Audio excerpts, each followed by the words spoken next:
Let's be honest, when the first trailer hit for the Elder Scrolls Online, the test community as a whole let out one big, collective sigh. Recently, however, my brother Kyle and I, who used to be major skeptics, totally changed our outlook on the Elder Scrolls Online. ESO once looked like an attack on our beloved series, but now we count ourselves amongst one of the many hopefuls for its success.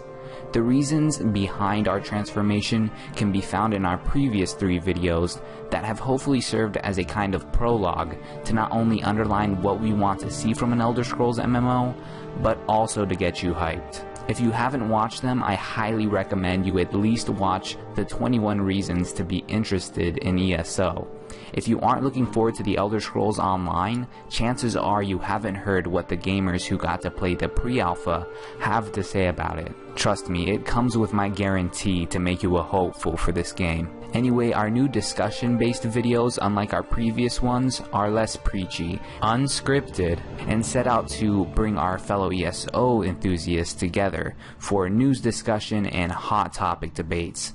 Kyle and I are very much looking forward to discussing the Elder Scrolls MMO with you. So, get out the Horker loaf and, of course, don't forget the sweet roll, and let's talk some ESO. So before we jump into our topics for the day, I wanted to go ahead and introduce ourselves and a little bit about like what kind of Elder Scrolls gamers we are. So Kyle, do you want to introduce yourself to the good people here? Sure thing. So yes, I'm Kyle. My first Elder Scrolls game that I played was Oblivion. And I know people are going to hate me, but I have actually never played Morrowind. I know. Maybe one day. But yeah, Skyrim was definitely my main Elder Scrolls game that I played for many hours. I'm definitely more of the main quest line kind of person, more so than the side quest person. I like to get the main storyline kind of out of the way, so I know the whole story and everything and enjoy that, and then I start going into more of the side quests and stuff like that. I guess I'm just more of a analytical type. I like to do things in specific orders and work on specific things until I get those maxed, and then I move on to the next thing. That's pretty much my Elder Scrolls experience. Yeah, everybody approaches it in a different way. Like, some people I'm sure are listening to that and they're like, what? The main quest is the last thing I do. I save that, like, for months and down the road. But, yeah, everybody approaches. That's the great thing about the game, is that everybody can approach it and have a totally different experience from each other, which is the best thing about it. Anyway, I'm Josh, aka Radon is my gamer name, I guess you can say. And you might remember me from the previous 3 videos we did in the series. If you haven't watched those yet, you might want to do that. Those are supposed to serve as a good prologue, introducing these more discussion and community-based videos. So be sure to check those out if you haven't already. Plug. Anyway, yeah, so how I approach my Elder Scrolls game, just imagine the most nerdy way possible. I'm the guy that will read all the books. I'm the guy that will exhaust every line of dialogue possible and explore every corner of the game. I try to put off the main quest for as long as I can. I find it really difficult though sometimes. But yeah, that's the kind of player I am. I like to put, above all, I cherish immersion and freedom in my Elder Scrolls games, and so that's how I approach it. I mean, when I'm putting my shoes in my character, I'm immersing myself into the game, and that's really what I like about the Elder Scrolls series in general. My first Elder Scrolls game was actually Oblivion, and that was actually my first console game that I ever got. And a bunch of friends at school were super into it, and I decided to give it a shot. It was really my first true RPG I ever played, and it totally changed my perspective of gaming, and it was an eye-opening experience for me. I didn't realize games could be so rich and in-depth and have a universe that was so fleshed out. That was just, I don't know, up until then I had only played like cheesy arcade type games and stuff like that, you know, so to see a game like that do what it did was pretty amazing. And then of course I played Skyrim. I went back and played Morrowind for a little bit, and people are gonna hate me for this too, but I never finished Morrowind. I don't think I ever can. And this is the thing, is that like, I'm sure people who have played Morrowind can't go backwards, and I'm sure there's not many that go backwards and go and play Arena or Daggerfall or anything like that. It's hard to take a step back in the series because of the whole technological advances. Especially for me, the dialogue was the biggest thing. Having to read everything that they were saying, like, that was I figured I might as well just be reading a book. You know, I'd rather read a Morrowind book than play a Morrowind game. So yeah, I wasn't able to take a step back. My apologies. I feel like we just lost a lot of viewers right there. Yeah, well, they'll get over it. Yeah, but we are big fans of the series, and we wouldn't be doing these videos otherwise. Exactly. So, anyway, that's the intro. Yeah, that's about us. That's us. We're not going to do that intro every time we start a video, but we thought you guys would like to know exactly where we come from as Elder Scrolls enthusiasts, and I think we're ready to jump into our first segment here today. Yes, sir. Let's do it. The Elder Scrolls Online will see 3 factions vying for control of Cyrodiil. These alliances will make Cyrodiil the centerpiece of ESO as they all fight for supremacy. This excites me because I've always loved faction gameplay in MMOs. It's one thing for a game to say, okay, here's a red team and here's a blue team, fight, and it's another thing entirely for a game to give you context for why you fight.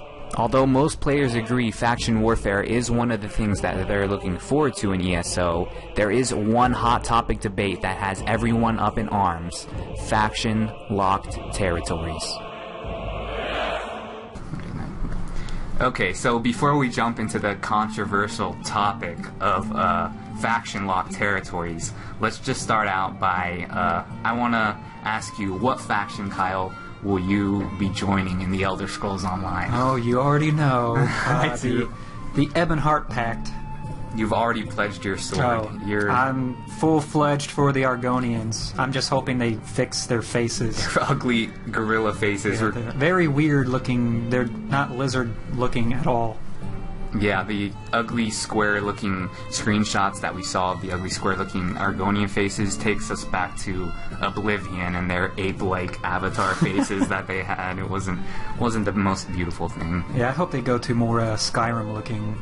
Yeah, that gritty faces. kind of. Yeah, just like the more like if you think of a velociraptor, you think the narrow face, kind of elongated top and bottom, you know? They better. I always choose the spiky fin haircut. They better have the spiky fin haircut. And if I could just say, I wish, like, you know how in World of Warcraft the raptor mounts have like the armored ones? They have like armor down their tails. Right. Yeah. I want the armor for the first time ever to actually like contour to the tails and not of just be a stupid your hole character. cut out. And Yeah. it's just or clipping through or whatever. I want it to actually like envelop the tail.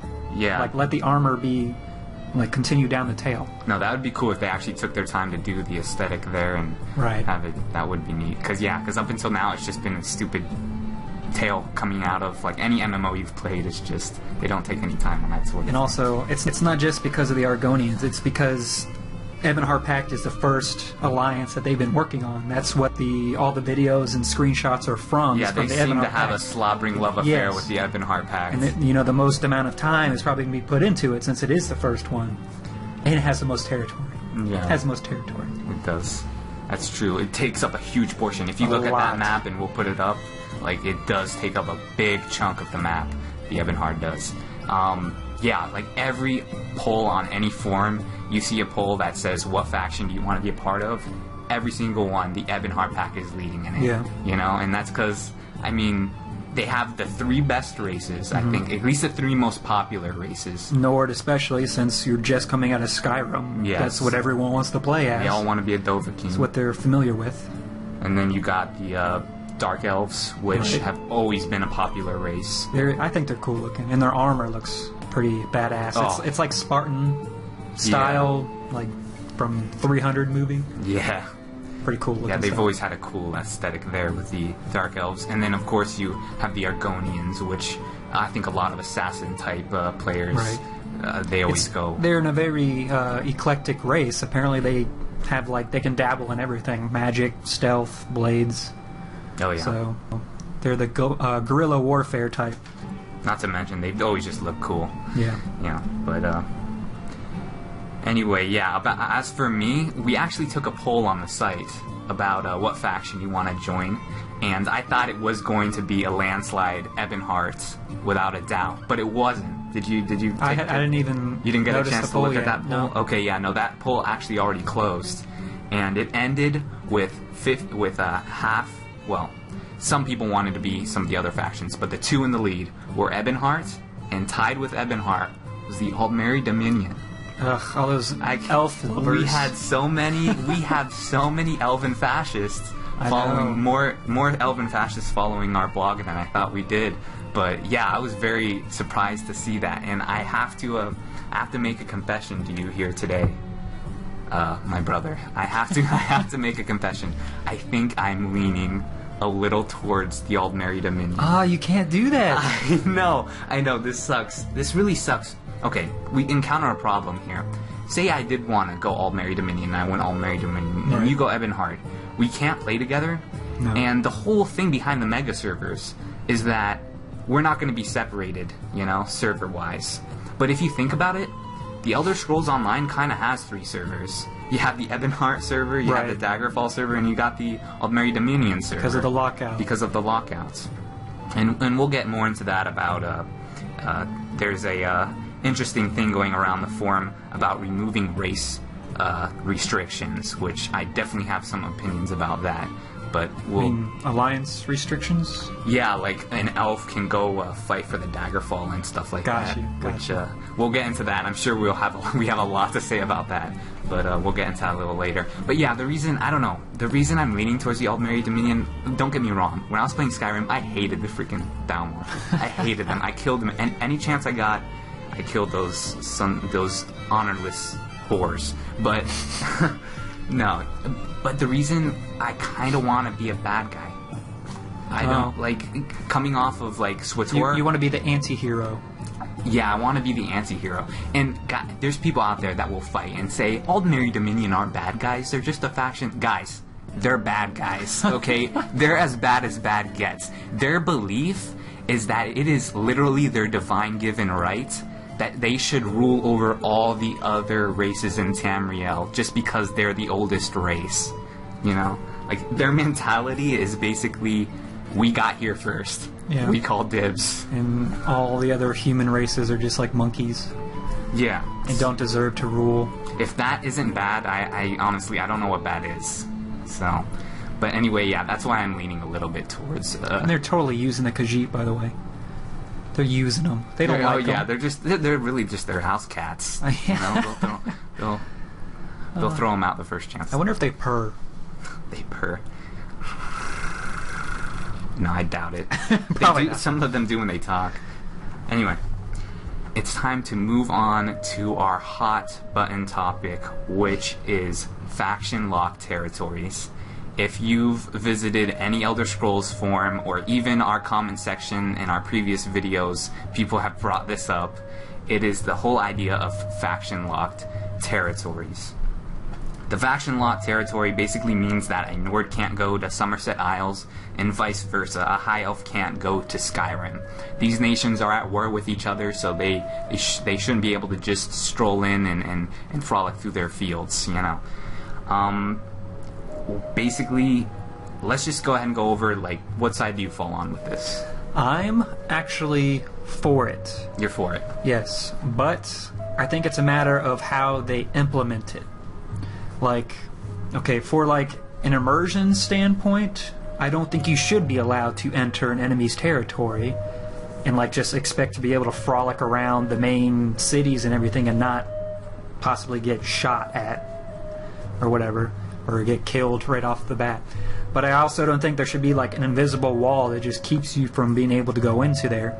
I think it should be almost like a mini game to where if you do attempt to cross into enemy territory, be there signs or whatever that says stay out, whatever. Should you cross over into the enemy territory, then like maybe the enemy faction will start spawning in every once in a while and try to kill you. Yes. And basically it would be like, how far can you get into the enemy territory before It's so being funny killed? you're saying this. This is exactly the stuff I was thinking. That's what you were thinking? Yeah, as long as it's not immersion breaking. Right. I don't want to hit that invisible wall like you were just talking about.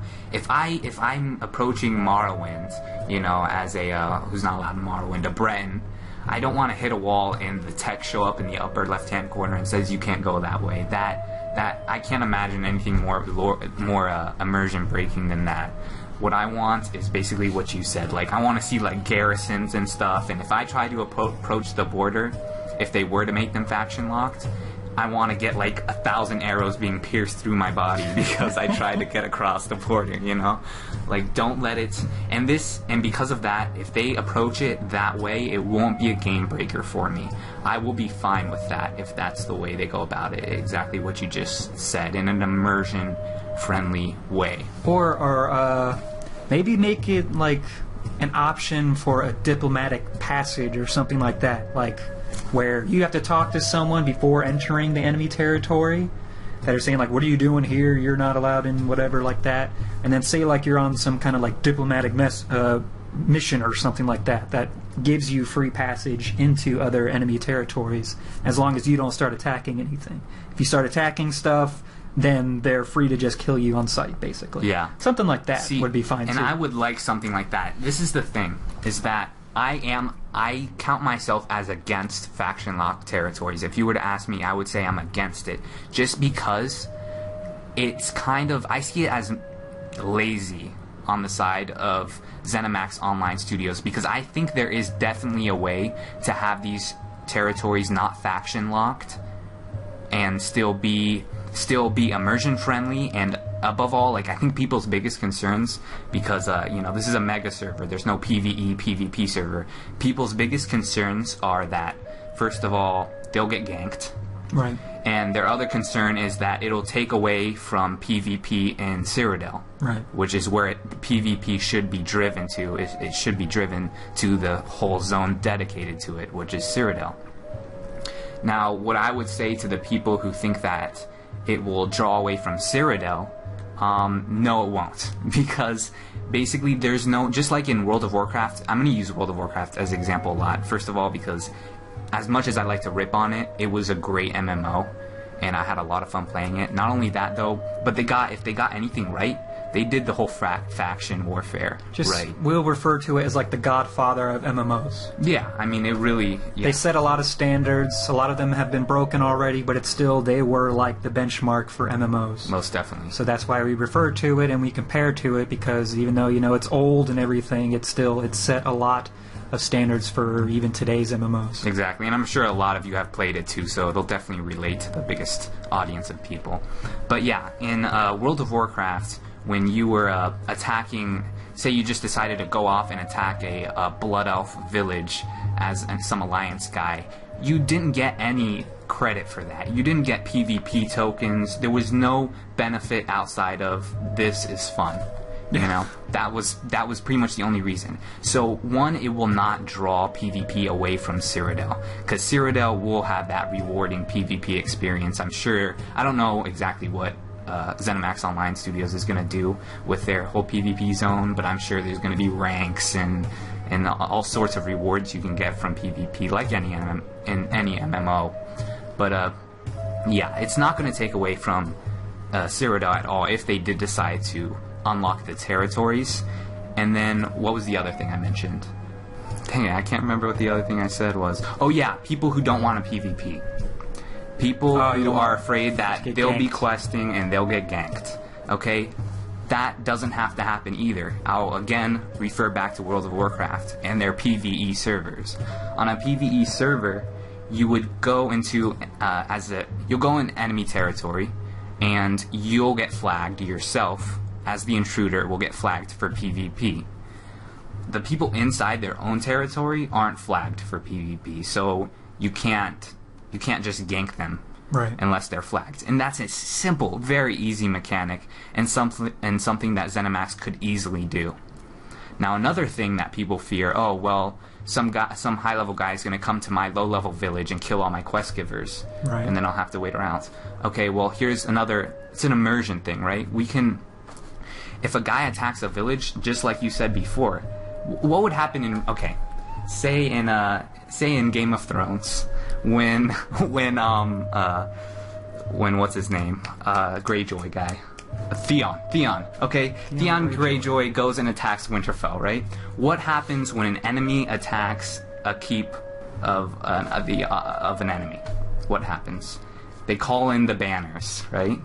Right. They're gonna bring in reinforcements. Yeah, they're going to bring in reinforcements. So why not have it a time?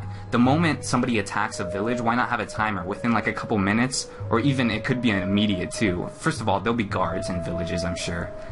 As we know very well from our Elder Scrolls games, there's guards all over the freaking place. Those guys seem to be everywhere at once. But yeah, you can attack a village and easily have like a ton of guards show up and put them down. So that would be a non. What I want is I want to be able to, like you said, have that. If I'm sneaky and stealthy enough, I want to be able to sneak across the border and explore Morrowind as a player of the opposing faction. Sure, I shouldn't be able to go into all those villages and stuff, but I mean, there's going to be quests. Just like I was listening to an alpha review podcaster, and he was talking about how he walked into a cave, and in the distance he heard a mage taunting him and stuff. And it was basically, the quest was to hunt this mage down, but he was using all these illusions to pop around the cave and stuff like that. It sounded like a really fun quest. But like, players of the opposite faction, if they want to sneak across the border and go like explore those little side quests, I mean, why wouldn't you give them the freedom to do that? Like, I don't know. I really, as part of the freedom and immersion, I would say that faction lock is definitely a bad thing.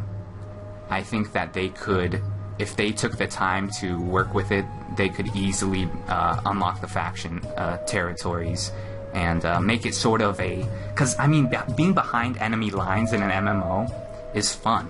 Like that sort of adrenaline where you're looking around and looking over your shoulder for patrolling guards and stuff like that. Like that's a cool element, and I wish it would be like, I would love to explore Morrowind as an enemy combatant. That would be cool. And yeah, that's why I think it would be cool to make it almost like a mini game. It would add so much like hours to your gameplay just by, you know, being like guerrilla warfare, trying to get as far into enemy territory as you can, and sneakily take out an NPC or something like that and keep moving on or whatever else. Exactly.